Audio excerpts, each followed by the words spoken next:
Hindi lang where, kundi how did Alice go ang tanong ng marami sa mga otoridad. Sabi ng isang komisyon, tinutulungan umano siya hanggang sa ibang bansa ng sindikato sa likod ng mga pogo. Nakatakda namang ipa-deport mula sa Pilipinas ang kanyang kapatid na si Sheila. At nakatutok si Salima Refran. Wala pa pong attempt ng paglipat for pag-transfer sa ibang bansa itong si former Mayor Alice Guo. Nananatiling nasa Indonesia si dismissed Bamban Tarlac Mayor Alice Guo base sa tracking ng immigration ng Indonesia. Would you say malapit na po ba? Kay Alice Guo? Malapit na rin po ba? Well, I would say tuloy-tuloy ito at pwedeng sabihin na gano'n. Hindi matipigil ang isang po coordinating, of course, within the Philippines and outside the Philippines at other agencies.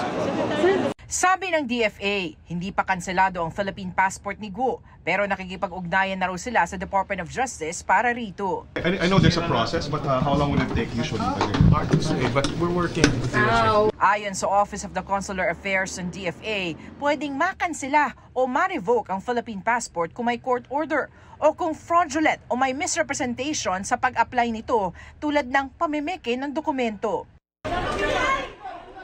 Nahaharap naman sa deportation case ang kapatid niyang si Sheila Guo na kahapon lang ibinalik sa Pilipinas mula sa Indonesia.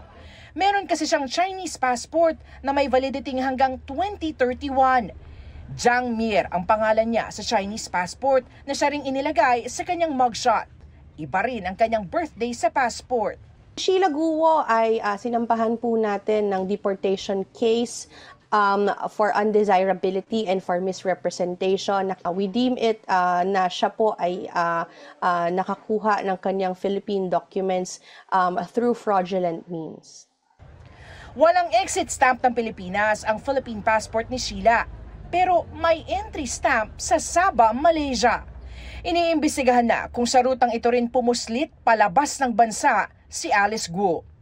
Ayon sa Presidential Anti-Organized Crime Commission o PAOK, tumutulong sa pagpapalipat-lipat na magkakapatid na Alice, Sheila at Wesley ang sindikato sa likod ng mga pogo. Kabilang dyan ang Singaporean na si Zhang Ji at ex-Chinese policeman Duaren Wu ng Porac Pogo na inisyuhan na ng Immigration Lookout Bulletin Order dahil sangkot sa human trafficking.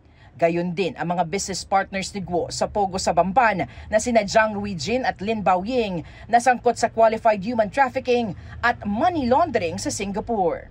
We are going against a very sophisticated and prolific money laundering hub sa tri-border area na ito, which is Singapore, Malaysia, and Indonesia, and of course the Philippines. Nakikipagtulungan na mga otoridad sa kanilang foreign counterparts para masukul si Guo at ang mga nasa likod ng kanyang pagtakas at pagtatago.